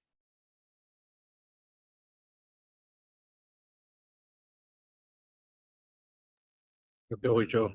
Mira, desde mi punto de vista personal y sobre todo en el área geotérmica, la energía geotérmica lleva muchos años y la evolución es más a nivel de superficie, las plantas eléctricas, las turbinas, ORC, las plantas binarias. cuando hablamos de este tipo de innovación tecnológica que presentaba el día de hoy, la parte del subsuelo es muy importante, es el 60-70% del éxito. Y si hay una industria que conoce el subsuelo y conoce los modelos de evaluación del subsuelo mejor que ninguna otra, es básicamente los científicos que tenemos en la parte de oil and gas. Entonces, yo creo que es más esa transferencia de conocimiento y esa aplicación de modelos de evaluación que en la industria del petróleo lo hemos hecho por muchos años y de verdad mirar a cuáles son los nuevos objetivos en esta evolución de energías renovables. Muchas gracias a los tres, muy interesante los consejos y el punto de vista al respecto. Por ahora no tenemos más preguntas en el chat, entonces ya vamos a hacer el cierre del espacio. Agradecemos a nuestros tres ponentes por la valiosa información. También agradecemos a todos los participantes de este espacio de innovación energética en la industria oil and gas. Agradecemos a nuestro aliado estratégico Datalog. Seguiremos apoyando y promoviendo estos espacios de conocimiento. Y para finalizar, le daré la palabra a Oscar para que haga el cierre. Muchas gracias, Laura. No, definitivamente ha sido una jornada supremamente valiosa para la creación de conocimiento. Ha sido una jornada valiosa también para poder visibilizar nuestras alianzas y la tarea que tenemos de aquí en adelante para poder alcanzar ese gran objetivo de la sostenibilidad y de alinearnos a esa intención país de conseguir cada vez más recursos que sean sostenibles. Gracias a Carolina, gracias a Germán, gracias a Camilo y un agradecimiento muy, muy especial a Flor y a la Asociación Colombiana de Geólogos y Geofísicos de la Energía por habernos apoyado en esta iniciativa y esperamos que este sea apenas el primero de muchos, muchos eventos de creación y transferencia de conocimiento para enriquecer pues, no solamente esa parte académica, sino también esa visión que tenemos todos de futuro de nuestros negocios. Entonces, un buen día para todos y muchas gracias.